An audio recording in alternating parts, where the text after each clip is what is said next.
시간 우리 예배에 참여한 여러분 한 분 한 분 위에 하나님의 크신 은혜와 축복이 함께 하시기를 주의 이름으로 축원합니다. 자, 현대 사회의 특징을 여러 가지로 이야기하는데 그중 한 가지입니다. 첫째는 이 스피드 사회죠. 자, 모든 것을 누가 더 빨리 하느냐, 누가 또 어느 회사가 더 빨리 개발해내느냐, 아주 여기에 아주 혈안이 되어 있습니다. 자, 핸드폰, 이 스마트폰 시장을 보게 되면 아주 분명해져요. 이 2G, 그리고 제가 지금 갖고 있는 것도 3G인데 이제는 4G까지 나왔습니다. 자, 몇 초 안에 자료를 다운받을 수 있느냐에 이 회사의 사활이 걸린 겁니다.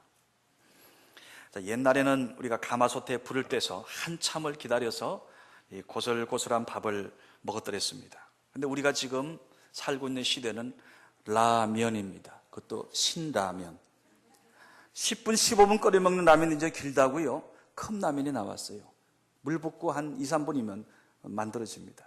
자, 이러다 보니까 여러분, 이 과정의 행복, 좀 기다리면서 서로 오손도손 이런 즐거움이 다 사라져가고 있는 겁니다. 여러분, 밥을 먹기 위해서 아버지가 나무 해오셨잖아요. 아버지를 따라 자식이 따르면서 두런두런 이야기 나누면서, 그러면서 또 아버지와 아들 간의 이 부자지간의 어떤 정도 깊어지지 않습니까? 또 딸이 엄마를 따라 어린 시절부터 부엌에서 엄마 도와서 이 부엌 살림 배우는 거, 이게 또 미래 결혼 준비하는 거였습니다. 자, 이러면서 이 밥 한 끼 먹기 위해서 모두가 힘을 합쳤고, 또 거기서 가정의 행복이 우리 머릿속에, 추억 속에 아련히 있습니다. 그런데 이제는요, 그런 시간들이 아깝다는 겁니다. 그러다 보니까 하루하루 사는 게 경쟁이에요. 옆에 있는 이 사람이 같이 좀 서로 대화 나누고 사랑 나누고 좀 이런 행복을 나눠야 할 대상자들이 이제는 완전히 앞서야 되는, 내가 앞서야 되는 이 파트너가 아니라 그야말로 경쟁자가 되어버린 겁니다. 그러다 보니까 사는 게 얼마나 피곤해요. 요즘 우리 아이들 세대 아주 정말로 우리가 위해서 기도 많이 해야 됩니다. 두 번째, 이 콘크리트 사회입니다. 전부 다 콘크리트. 우리가 사는 집도 콘크리트, 또 최소 여러분이 8시간 일한 직장도 가보세요. 콘크리트 건물이에요. 교회도 지금 이 콘크리트 건물이에요. 뭘 의미하는가 하면 마음이 딱딱하다는 겁니다. 이 소통이 잘 안 되는 거죠. 누구를 받아주고 누구를 품어줄 그런 좀 여유가 잘 보이지 않습니다. 너무 막 헛과 백을 따져버리고요. 마음이 굳어버렸어요. 요즘 너무 정치인들이 저렇게 그냥 치고받고 싸우니까 애꿎은 국민들까지 마음이 자꾸 갈라지는 것 같아요. 너무너무 안타까운 겁니다. 세 번째, 스트레스 사회입니다. 자, 왜 스트레스 받는지, 얼마나 스트레스 속에 사는지 여러분 말 안 해도 잘 아시지요? 우리가 매일 경험하면서 이거 살고 있습니다. 그러니 평안할 수가 없는 겁니다. 자, 마음에 평안이 없으니까 어느 날 갑자기 육신의 건강에도 빨간불이 들어오는 거예요. 여러분, 이 스트레스는 가능히 안 받는 게 좋긴 좋을 것 같아요. 어제도 제가 이제 교회에서 저쪽 이제 그 이마트 쪽으로 이렇게 가는데요. 해원 사거리에서 제 앞에 가던 검정색 타젯 승용차 운전사가 창문을 열더니 한 움큼의 쓰레기를 버리는 거예요. 그래서 내가 아주 마음에 상처를 받았어요. 저걸 왜 꼭 저기다 버려야 되나? 그러니까 제가 뒤에 딱 붙어 쫙 갔어요. 가다 보니까 이마트 앞에 횡단보도에 딱 멈췄어요. 그분이 오른쪽으로 되더라고요. 그래서 내가 왼쪽으로 싹 대면서 좀 너무하다 이러면서 쳐다보니까 아줌마더라고. 아줌마였어요. 그렇지, 아줌마지. 아저씨는 저런 거 안 해. 네, 아줌마지. 그냥 여자니까 그냥 이해해줘야지. 용서해줘야지. 그래서 제가 어제 그거로 상처 받을 뻔했다가 그냥 상처 좀 덜 받았습니다. 여러분, 우리가 이 상처, 이런 거 좀 피해야죠. 자, 서양 이런 격언이 있습니다. 재산을 잃으면 조금 잃는 것이요. 내가 하여튼 스트레스 안 받아야지 이제 그 생각 가진 거예요. 자, 재산을 잃으면 조금 잃는 것이요. 명예를 잃으면 많이 잃는 것이 잘한 이야기입니다. 뭐 잃으면 다 잃는 겁니까? 건강 잃으면. 건강. 여러분, 그렇죠. 그래서 모든 사람들은 건강하게 살려고 이 건강에 대해서 많은 투자를 합니다. 몸에 좋은 거라면. 하여튼 뭐 몸에 좋은 거라면 그 먼 데까지 가서도 사오지요. 우리가 영어로요, 이 병이라는 단어가 뭔가 하면 disease입니다. disease. D-I-S, E-A-S-E. 이게 두 단어로 이루어진 거거든요. D-I-S. 이 반대라는 개념의 이게 접두어입니다. ease, 편안이라는 뜻이죠. 그러니까 이 뜻이 뭔가, disease는 평안하지 못한 상태, 마음의 평안을 잃은 상태, 그게 바로 병이라는 거예요. 마음. 여러분, 그러다 보니까 이 가장 큰 건강의 비결이 뭔가? 그것은 바로 마음을 잘 지켜서 평안을 유지하는 거예요. 이게 사실은 성경에 나와 있어요. 오늘 여러분 아까 읽은 본문 가운데 잠언 4장 23절. 저는 이 말씀을 아주, 제가 언제 이 말씀 탁 보는데요, 대하는데 가슴에 팍 꽂히더라고요. 아, 이거구나. 이 마음은 사실 여러분 여러 가지로 해석이 됩니다. 한번 따라해 봅시다. 예전 성경으로, 예전 버전으로 해보겠습니다. 무릇 지킬 만한 것보다 내 마음을 지키라. 생명의 근원이 이에서 남이니라. 맞지요, 여러분? 이 마음이 이래 중요합니다. 우리의 믿음도 마음입니다. 그 모든 평안과 관계된 그 한자어들을 보세요. 마음 심자가 꼭 들어갑니다. 자, 세계적인 의약품 판매 조사 기관인 미국 IMS 인터내셔널이 발표한 내용에 의하면, 자, 요즘 선진국에서 가장 많이 팔리는 약이 이 스트레스성 위궤양 치료제랍니다. 스트레스성 위궤양 치료제. 그러니까 정신적으로 받는 스트레스가 가장 큰 병의 원인이라는 거죠. 어떤 자료를 보니까 우리가 보통 고혈압, 이거 그냥 피의 문제인 줄 알았더니 아니에요. 스트레스에서 70%가 이유가 된답니다. 심장병, 시력장애, 심지어 많은 암병까지도 그 모든 질병의 거의 한 70% 이상이 이런 마음의 불안, 근심, 염려, 바로 여기서 시작된 스트레스 때문에 생긴다 하는 거죠. 그러기에 오늘 여러분, 우리가 사실 이 과학의 어떤 결과를 빌리지 않더라도 우리 인생의 매뉴얼이요, 우리 인생의 나침판인 성경에 사실은 다입니다. 해답이 다 나와 있어요. 우리 한 말씀 더 가만히 살펴보세요. 그래, 사람의 생명에 죽고 사는 것이 마음에 있지요. 더 나아가서 또 잠언 17장 20절 이런 말씀도 있어요. 마음의 즐거움은 양약이라도 심령의 근심은 뼈를 마르게 하느니라. 그럼 마음의 그 근심 염려가 깊어져 보세요. 뼈가 마른다는 표현이 맞을 겁니다. 그러기에 우리가 이 마음을 지키고 마음을 건강하게 지키고 유지하는 게 중요한 겁니다. 자, 그런데 문제는 이 마음의 병은 이 병원에서도 진단이 안 돼요. 이 병원에 가서 진단했어요. CT 찍었어요. 방사선 MRI 찍어도 이 마음의 병은 나타나지 않습니다. 육체의 병을 치료하는 데는 수백, 수천, 수만 가지 약이 쏟아져 나오는데 정작 가장 큰 그 병의 원인인 이 마음의 병을 고치는 약은 아직 발견하지 못했어요.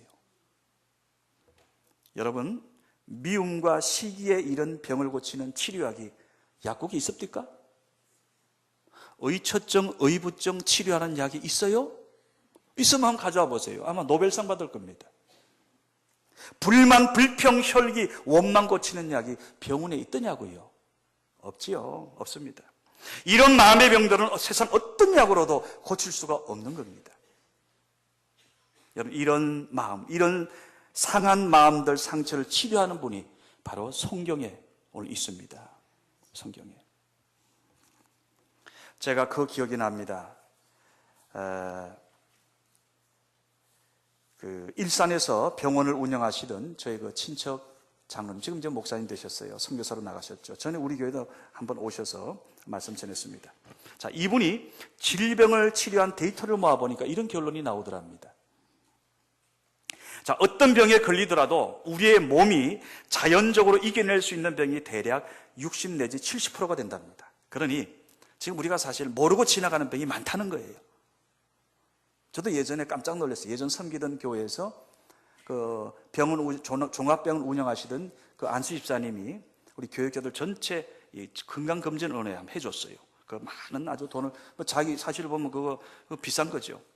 근데 그때 그 집사님이 저한테 여기 결과를 보더니, 엑셀을 보더니, 목사님, 혹시 전에 큰 병 앓지 않았습니까? 그래서, 아니요, 나 병원 그런 신세 진 적 없는데요. 아, 그래요? 그럼 이거 모르고 지나간 겁니다. 그 흔적이 남아있대요. 흔적이.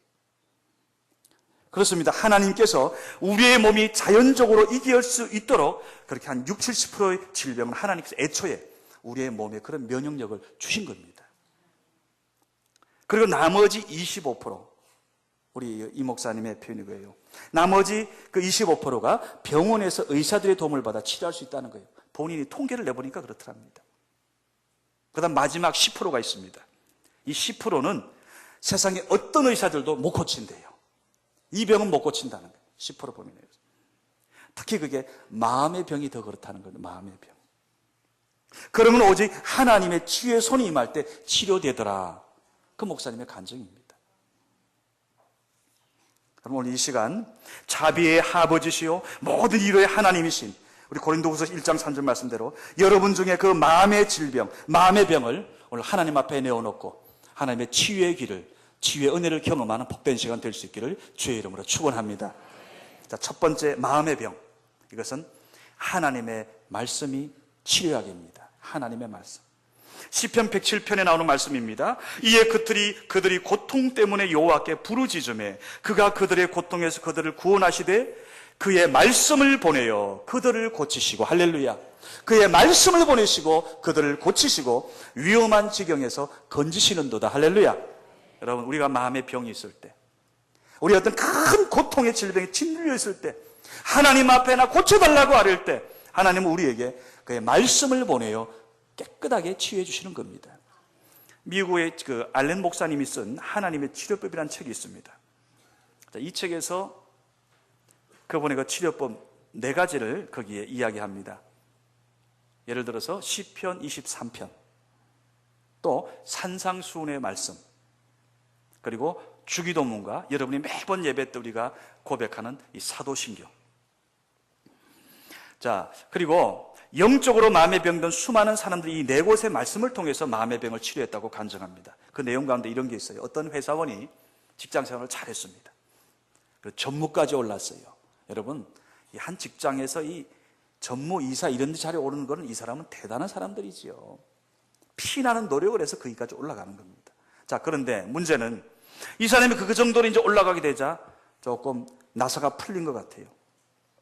세상으로 가고, 뭐 문제 생기면 세상적인 방법으로 풀려고 하고, 급기야 나중에 몸은 물론 마음까지 병들어 불면증에 시달리기 시작합니다. 매일 술로 잠을 청했답니다. 직장에서도 이 사람을 가만두지 않습니다. 그 나중에 이제 그야말로 낭떠러지까지 간 비로소 교회 문을 두드렸어요. 이 알렌 목사님 만나고 목사님이 그에게 처방전을 주는데 말씀이었습니다. 그게 뭔가 하면 시편 23편을 자기 전에 또 그리고 아침에 일어났을 때 반드시 5번씩 읽고 묵상하라 그랬어요. 눈 뜨자마자 딴 생각하지 말고 시편 23편, 잠자기 전에 시편 23편. 자, 이분이 놀라운 것은요, 그렇게 그 목사님 말씀대로 했더니 희한한 일이 일어났는데 그 말씀 한 절 한 절이 예전에 대했던 시편 23편이 아니더랍니다. 마음에 강하게 믿어지면서 예전에 그 세상 것이 분투처럼 여겨지고 마음에 평안이 임하기 시작하는데, 뭐 잠 문제도 다 다름없고 뭐 해결되면서 무엇보다 마음의 평안이 임하더래. 마음의 평안. 그러면서 육체도 회복되어졌다. 여러분, 우리가 히브리서 4장 12절 말씀이 맞습니다. 하나님 말씀이 어떤 힘이 있습니까? 살아있습니다. 참으로 능력 좌우의 어떤 검보다도 예리해서 우리의 혼과 영과 그 골수도 찔러 쪼개기지 않는 어느 좀 우리의 마음과 생각의 뜻을 모든 것을 아시고, 말씀은 오늘 여러분과 우리의 심령을 깨끗하게 회복시키시는 놀라운 힘이 있음을 믿으시기 바랍니다. 오늘 이 시간 하나님의 말씀으로, 여러분, 말씀으로 마음의 못된 병을 고치기를 주의 이름으로 축원합니다. 그럼 두 번째, 마음의 병은 이 믿음이라는 약, 믿음의 기도라는 특효약으로 고칠 수가 있어요. 예수님께서 많은 병자들을 대할 때마다 마지막 주님께서 반드시 선포하신 말씀이 있습니다. 그게 뭐였습니까? 따라합시다. 내 믿음이 너를 구원하였느니라. 너의 그 믿음이, 너가 나를 믿는 그 믿음이 너를 살렸다는 겁니다.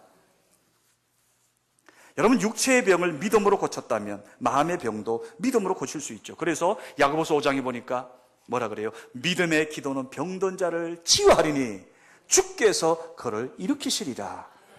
여러분, 우리가 하나님 앞에 기도를 해도요, 믿음으로 기도하면 절대로 믿으면 절대로 됩니다. 반면 안 믿으면 안 되는 거예요. 정말로 그래요.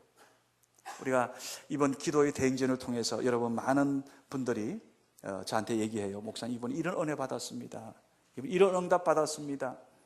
어떤 분은 보니까 하나님 앞에 그 믿음으로 새벽에 막 물질로 이렇게 감사함을 드리는 걸 봤습니다. 여러분, 저도 개인적으로 이번 기도 대행진 기간을 통해서 지금은 말씀 못 드리고 좀 시간이 좀 흐른 다음에 언제 한번 좀 간증할 수 있으면 좋겠어요. 야, 하나님이 이런 분이시구나. 목사인 저도 예전에 그 어느 때보다도 믿음의 기도가, 그 믿음의 기도에 하나님의 권능의 손이 더해짐을 저는 철저하게 깨달았어요. 여러분, 기도가 가장 좋은 우리의 마음의 병을 치유하는 길입니다. 마음의 병만 치유할 뿐만 아니라 나도 치유하지만 내가 기도하는 그 사람의 병도 치유하고요, 모두가 하나 되게 함을 믿으시기 바랍니다. 저는 우리 성교회 성도들이 이런 믿음의 기도를 통해서 치유와 경험을 2013년도, 그래서 따라합시다. 2013년 교회 표를 이렇게 했습니다. 자, 2013년이 뭐였어요? 14년, 저기서 힌트 얻었어요. 따라합시다. 기도대로 되는 교회. 기도대로 되는 교회. 될 줄 믿으면 아멘 하시기 바랍니다. 예, 전 믿어요. 여러분 속에서도 그런 간증이 나오길 바랍니다. 자, 마음의 병을 치료하는 세 번째야, 그것은 용서입니다. 용서. 자, 엘리자베스 엘리엇이 쓴 그 전능자의 그늘에 나오는 간증입니다. 한 5년 됐죠? 이제 출판된 지가. 자, 이것은 에콰도르에서 선교사로 헌신한 남편, 이 짐 엘리엇, 그분의 신앙, 그분의 삶에 관한 그런 간증의 내용입니다. 자, 짐 엘리엇을 비롯한 5명의 신학교 졸업생들이 남미의 이 정글 에콰도르로 선교를 떠났습니다. 자, 조그만 비행기를, 경비행기를 타고 이제 그 에콰도르 해안에 내려가지고 거기서 이제 복음을 전하려고 준비를 하는데, 마침 그 지역에 보니까 당시 아주 식인종으로 잔인하기로 소문난 아우카족이 거하는 그 주변이었어요. 이제 한 5일이 지났는데 본부하고 연락이 안 됩니다. 선교본부. 그래서 선교본부가 이게 무슨 일이 생겼구나. 그래서 비행기를 다시 띄웠어요. 그 해안가에서 무참하게 살해된 5명의 시신이 발견됩니다. 그때 짐 엘리엇의 나이가 28살 때였습니다. 한 가지 이상한 것은, 자, 그들의 주문에는 이 권총이 있었는데요, 그 5명 가운데 한 사람도 권총을 안 뽑았어요. 총알이 그대로 있는 겁니다. 얼마든지 권총을 뽑아서 이렇게 위협탄이라도 써도 될 텐데, 누구 하나 탈 사람 가운데 어느 누구도 권총 그냥 그대로 있습니다. 그리고 아우카족에게 처참하게 순교를 당했던 겁니다. 이야기는 여기서 끝나는 게 아닙니다. 자, 1년 이후에 간호사 훈련을 받은 짐 엘리엇의 아내 엘리자베스 엘리엇이 자기 아이들을 데리고 그 아우카족을 찾아갑니다. 근데 다행히 이 아우카족은 이 식인종도 양심은 있어. 그 식인종은 여자는 용서하나 봐. 여자는 안 죽인대요. 애도 안 죽인대요. 그래서 거기서 5년간 이분이 열심히 봉사하고 헌신적으로. 그래서 이제 5년째 되더니 이제 다시 좀 너무 이제 몸이 많이 힘들어서 일단 본국으로 돌아오려고 하는데, 그때 그 추장이 파티를 열었습니다. 자, 바로 그 자리에서 이 엘리자베스 엘리엇이 이렇게 간증했습니다. 여러분들이 죽였던 5년 전 그 5사람 가운데 그 짐 엘리엇, 그 사람이 바로 내 남편입니다. 여러분, 나의 남편을 죽인 겁니다. 그러나 나 자신이 먼저 하나님의 용서를 받은 사람이기에, 내가 하나님의 사랑을 받아서 오늘 여기 있을 수 있기에, 오늘 여러분 앞에 와서 5년 동안 함께 주님, 나 그 마음으로 주님 사랑의 그 마음을 전하기 위해서 제가 왔던 겁니다. 자, 이런 간정을 듣고요, 식인종도 양심은 있는 겁니다. 그리고 여러분, 보통 그런 부족은 추장이 종교를 선택하면 부족은 다 그거 따라가야 돼요. 이 추장이 거기서 회개하고요, 예수를 영접했습니다. 그 부족 전체가, 아우카족 전체가 예수를 믿게 된 겁니다. 자, 10년 이후에 짐 엘리엇 선교사의 가슴에 이 창을 꽂아 그를 죽였던 이 키모라는 사람이 아웃가족 최초의 목사가 되었습니다. 할렐루야. 더 놀라운 것은 그 아웃가족 키모 목사에게 엘리자베스 엘리엇, 그러니까 엘리엇 이 부부의 두 아이가 세례를 받았어요. 아버지를 죽인 그 사람의 손으로 그분이 회개하고 예수 믿어 아이들이 그분을 통해서 세례를 받은 겁니다. 그것도 아버지가 순교당한 바로 그 판비치 강가에서였습니다. 훗날 빌리그레암 목사님 집회에서 이 추장이 간증하며 이런 말을 했습니다. 우리들은 그분들에게서 복음을 받았고 하나님을 믿게 됐습니다. 만약 그분들의 희생이 없었다면 우리는 아직도 사람 죽이는 식인종으로 살았을지 모릅니다. 오늘 그분들의 죽음으로 우리는 비로소 복음의 빛을 보았습니다. 이제 우리도 그분들처럼 살기 원합니다. 할렐루야. 놀랍지 않습니까? 여러분, 용서가 가장 좋은 치료약인 것 같아요. 용서가. 당장은 내 마음이 힘들고 용서하기 어렵죠.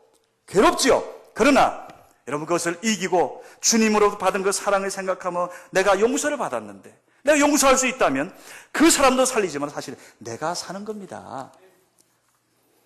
물론 우리가 이런 엘리자베스 엘리엇 같은 큰 용서를 우리가 주변에서 하기가 쉽지는 않습니다.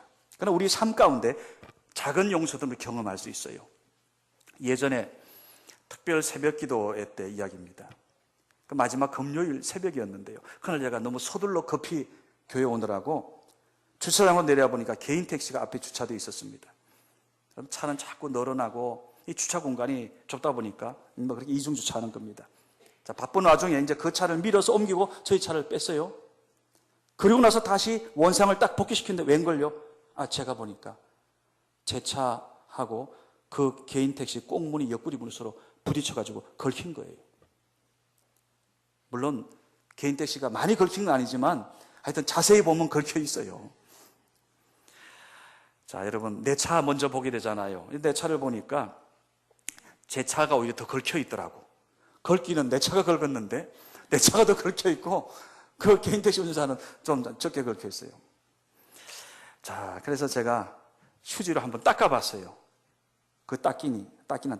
근데 그분께 잘 안 닦여. 그래서 안 되겠다. 네, 바로 그냥 제가 전화를 했어요. 운전석 쪽에 그 전화번호가 있더라고요. 그래서 전화를 했더니 여자분이 받습니다. 내가 여차여차해서 지금 이렇게 긁었는데 빨리 내려오십시오. 제가 이거 해드리겠습니다. 이제 금방 내려옵니다. 왜? 그분도 자기 차가 이제 상처나시고 막 급히 뛰어내려온 거예요. 근데 그분이 이 차를 이래 보고 한참 위아래를 저를 쳐다보더니 이렇게 얘기하는 거예요. 그냥 가셔도 됩니다. 그냥 가셔도 됩니다. 지금껏 여러 번 걸켰대요, 그동안. 근데 이렇게 전화 주시는 선생님은 선생님이 처음입니다, 그래요. 여러분, 알다시피 그 차 걸킨 거요. 그거 부르는 게 값이에요, 부르는 게. 한 20, 30만 원 불러도 되는. 저는 사실 그 정도 각오했어요. 물론 크게 걸킨 건 아니지만. 제가 얼마나 감사하든지, 얼마나 용서받으니 마음이 기쁘든지, 그러나서 제가 생각을 했습니다. 이제 누가 내 차 걸고도 웬만하면 나도 용서해준다. 나도 용서해준다. 근데 아직 제 차 긁는 사람이 없었어요. 근데 여러분도 일부러 내 차 긁지는 마십시오. 저는 여러분 이것을 용서의 순환이라고 보고 싶습니다. 용서의 순환. 내가 다른 사람의 용서를 받았으니 내가 또 다른 사람을 나도 용서해주고, 내게 용서받은 그 사람은 또 다른 사람을 용서해주고, 그러면 교회와 이 사회가 아름다워지지 않겠습니까? 하나님 앞에서 우리의 많은 상처받은 마음의 병들이 이런 하나님 주시는 용서의 순환으로 치유받고 치유되기를 주의 이름으로 축원합니다. 끝으로 좋은 신앙의 동력자, 좋은 신앙의 그러한 믿음의 사람은 내 마음의 병을 치유하는 데 도움되는 아주 특효약일 수 있어요. 우리가 보통 사람들이 갖게 되는 마음의 병, 이 상처들을 보게 되면요, 먼 데 있는 사람들 때문에 받는 건 아니에요. 가까이 있는 사람 때문에 상처받는 거예요. 나와 자주 만나는 사람. 사실 이렇게 좀 우리가 서로가 잘 주고받으면 오히려 좋은 사이가 되는데, 그래서 한마디 툭 던진 게 상대에게 비수가 돼가지고 그 한 2, 3초 되는 그 말 한마디가 10년이 가고 20년이 가고 마음에 그게 아픔으로 남아있는 거예요. 그러고 보면 이런 마음의 상처는 누구에게나 있습니다. 남편도 있지요. 아내도 있습니다. 요즘 아이들도 엄마 아빠 때문에 상처받는다고 그냥 소통 안 된다고 야단들이잖아요. 지금 우리나라 아마 기업하는 이 CEO들도 상처를 많이 받을 것 같아요. 나라의 CEO인 대통령도 보니까 다 상처받는 것 같아요. 그만큼 높은 자리에 올라가는 만큼 얼마나 상처 많이 받아요. 그런데 사실 한국에서 제일 상처받는 사람들은 목사들입니다. 목사들. 우리 목회자들 지금 강단에 설 때는 여러분 그냥 이렇게 여러분 이렇게 행복한 모습으로 이렇게 쳐다보죠. 전 물론 행복해요. 그런데 실상 목사님들 모여보세요. 이렇게 얘기 들어보면요, 마음에 상처받은 거 그 한 삼국지 한 10권도 쓰겠어요. 얘기들 들어보면. 자, 거기 비하면 저는 그래도 우리 성원교회에서 여러분 좋은 분들을 만나가지고 저는 마음의 상처를 써라 그러면 한 서너 장밖에 못 쓸 것 같아요. 할렐루야.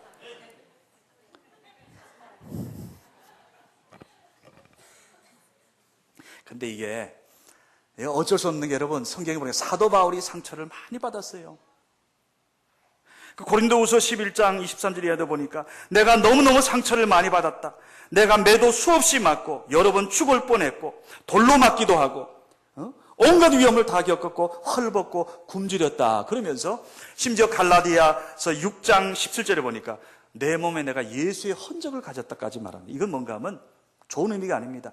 내가 예수 그리스도처럼 많은 상처의 흔적이 있다는 겁니다. 상처를 받았다는 거예요. 전도자로 목회자로 평생 일하는 동안 온갖 마음의 상처와 병을 다 받았던 겁니다. 그런데 여러분 중요한 것은 우리가 상처받는 그것을 어떻게 치유하는, 사실 이게 중요한 포인트입니다. 모든 사람은 다 상처받게 돼 있어요. 그러나 어떻게 치유하는가? 오늘 바울은 네 번째 이것을 우리에게 제시합니다. 뭔가 하면 좋은 신앙의 동력자를 만나라는 겁니다. 좋은 신앙의 파트너들. 바울은 로마서 16장에 보니까 그게 쭉 여러 사람, 내가 마음의 상처와 마음의 병 그 자리자리마다 나를 위로해주고 내 힘이 되었던 많은 자들이 있다면 쫙 씁니다. 그 중에 브리스길라와 아굴라 부부에 대해서 뭐라고 씁니까? 심지어 저들은 나를 위하여 자기들의 목숨까지 내어놓고 나의 동력자가 되어줬다. 나를 보호해줬다는 겁니다. 그래서 나의 동력자라.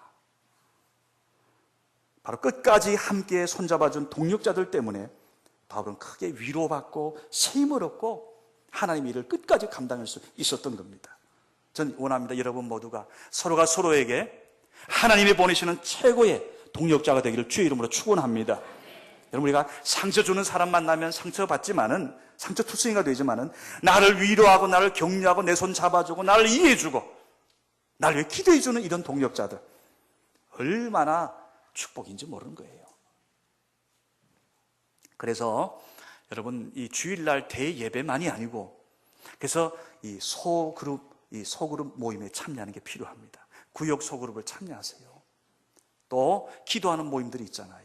큐티 모임도 있고, 또 이제 내년 1월부터 알파 리바이벌이 시작이 됩니다. 섬김이로 오시고 여러분 거기 들어오세요. 나는 여러분 모두가 서로가 서로에게 가장 좋은 최고의 위로자, 격려자, 동력자가 되기를 간절히 바랍니다. 우리 교회 안에 그런 분들이 많이 있어요. 목회자인 제가 지금껏 주님의 이 사명을 부족하나마의 감당을 있었던 것도 바로 그런 동력자들이 있었기 때문에, 하나님께 좋은 동력자를 저를 파트너를 주셨기 때문에 제가 가능했던 겁니다. 하나님 앞에 늘 감사하고 있습니다. 말씀을 맺습니다. 여러분, 사실 이 건강이라는 단어 자체가 주는 교훈이 있어요. 건강, 이걸 영어로 보니까 헬스라 그러죠. 건강이라는 말은. 그런데 이 헬스라는 단어의 어원이 어딘가 하면 홀리입니다. 홀리, 성경의 언어입니다. 바로 거룩한 하나님과의 관계에서 건강은 찾아온다는 거예요. 거룩한 하나님과의 관계. 그럼 모든 우리의 영혼의 건강, 육신의 건강의 비결은 어디 있느냐? 바로 하나님의 손에 달려있는 거예요. 그래서 출애굽기 15장 26절 말씀 보니까 따라합시다. 나는 너희를 치료하는 하나님이시라. 여호와입니다. 하나님께서는 우리를 치료하는 분으로, 육신만이 아니고 우리의 모든 마음의 병을 고치시고 회복시키시는 분입니다. 오늘 말씀 속에서 우리가 이러한 모든 마음의 병, 그것은 하나님의 말씀으로, 우리의 믿음과 믿음의 기도로, 서로가 용서함으로, 무엇보다 좋은 믿음 신앙의 동력자를 만날 때 고칠 수 있습니다. 오늘 이 시간 여러분 마음속에 있는 모든 병들, 이 아침 물어 지킬 만한 것보다 내 마음을 지키라. 네 생명, 네 건강, 모든 것이 여기서 남이니라. 오늘 이 말씀을 꼭 믿으시고 마음의 모든 병들을 깨끗하게 치유하며 서로가 서로에게 가장 평생 잊을 수 없는 믿음의 신실한 동력자가 되기를 주님의 이름으로 축원합니다. 축원합니다. 기도합시다. 아버지 하나님, 감사합니다. 오늘 이 시대에 우리가 주변에 너무나 상처 주는 많은 사건들, 환경들이 있습니다. 우리 사랑하는 성교회 성도들 상처받지 않게 하여 주옵소서. 하나님 마음의 병을 치유하여 주옵소서. 하나님 서로가 서로에게 하나님이 주시는 이 마음의 치유의 은혜를 서로가 경험하며 서로가 놀라게 하시고 서로가 기뻐하게 하시고 하나님 우리 성교회 공동체가 하나님의 은혜로 충만한 교회가 되게 하여 주시옵소서. 예수님의 이름으로 간절히 기도드리옵나이다. 아멘.